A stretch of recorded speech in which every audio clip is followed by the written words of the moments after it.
માહોલમાં એને સ્ટેજ મળ્યું છે. જો ખુશીની ખુશીમાં તમે સામેલ હોય તો જોરદાર તાળીઓનો વરસાદ કરજો.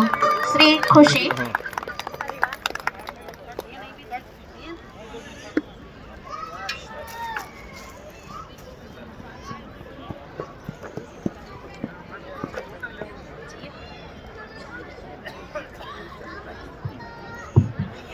हेलो नमस्कार, मारू नाम गोस्वामी खुशी। हूँ 9मा ધોરણમાં અભ્યાસ કરું છું।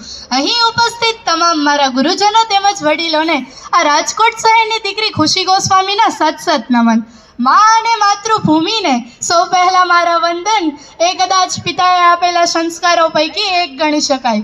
આપણે તો જાણીએ જ છીએ કે બાળક નાનું હોય ત્યારથી મોટું થાય ત્યાં સુધી તેમને ભણવામાં માતૃપ્રેમ નિબંધ આવે છે, પરંતુ ક્યાંય પણ કે ક્યારે પણ પિતૃપ્રેમ નિબંધ નથી આવતો। આપણે તો જાણીએ જ છીએ કે દરેક કવિઓએ તેમજ લેખકોએ મા અને તેના માતૃત્વની ઉપમા આપી છે, પરંતુ ક્યાંય પણ પિતા વિશે ઉપમા પણ આપવામાં આવી નથી અને તેના વિશે લેખ પણ લખવામાં આવ્યા નથી।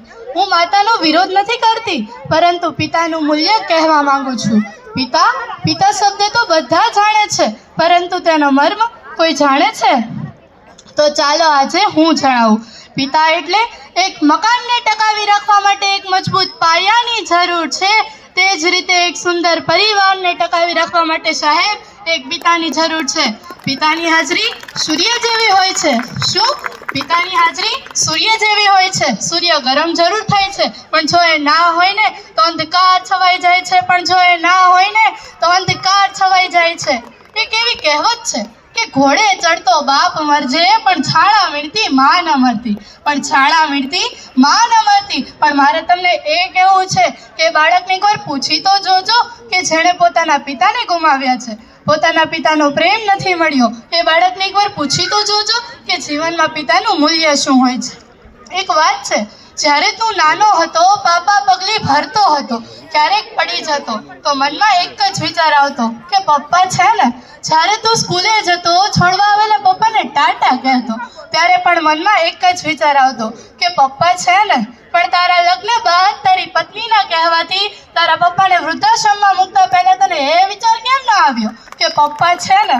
બસ અહીં બેઠા તમામને મારી એક જ વિનંતી છે કે તમે તમારા માતા કે પિતાને વૃદ્ધાશ્રમમાં ના મૂકતા, કારણ કે જો એ છે ને તો જ તમે છો, તેના વિના તમારું અસ્તિત્વ જ નથી। છતાં પણ તમારે જાણવું જોઈએ ને સાહેબ કે તેના વિના તમારી ઓકાત શું છે। તો એક દિવસ તમારી જ ગલીમાં એકલો આંટો મારજો, એક દિવસ પિતા જોડે આંટો મારજો, ખબર પડી જ જશે કે જ્યારે તમે એકલા હશો ને ત્યારે તમને બોલાવવાની વાત તો દૂર રહી, પરંતુ લોકો તમારી સામું પણ નહીં જુએ। જો મા ઘરનું ગૌરવ છે ને તો પિતા ઘરનું અસ્તિત્વ છે। 2 સમયનું ભોજન મા બનાવે છે ને તો જિંદગીભરના ભોજનની વ્યવસ્થા એક પિતા કરે છે। મા એક એવી બેંક છે કે જ્યાં તમે તમારા બધા દુઃખ જમા કરાવી શકો, તો પિતા એક એવું ક્રેડિટ કાર્ડ છે કે જ્યાં બેલેન્સ ના હોય ને તો પણ અઢળક ખુશીઓ મળે, જ્યાં બેલેન્સ ના હોય ને તો પણ અઢળક ખુશીઓ મળે। જ્યારે આપણે પડી જઈએ ને કે ક્યારેક ઠોકર લાગે ને તો મોંમાંથી ઓ માં એમ નીકળે છે, પરંતુ રસ્તો પાર કરતી વખતે બાજુમાંથી ટ્રક પસાર થઈ જાય તો બાપ રે એમ નીકળે છે, કારણ કે નાના નાના સંકટોમાં માતા યાદ આવે છે, એ જ રીતે મોટા સંકટોમાં પિતા યાદ આવે છે। પિતા વિશે તો હું કહું એટલું ઓછું છે, એના માટે તો મારા શબ્દ પણ ઓછા છે, પરંતુ એક પંક્તિ કહીને મારી વાણીને વિરામ આપીશ। થાક ઘણો હતો ચહેરા પર, થાક ઘણો હતો ચહેરા પર, પણ અનહદ પરિશ્રમ કરતા જોયા છે। આંખોમાં ઊંઘ ઘણી હતી પણ ચિંતામાં જાગતા જોયા છે।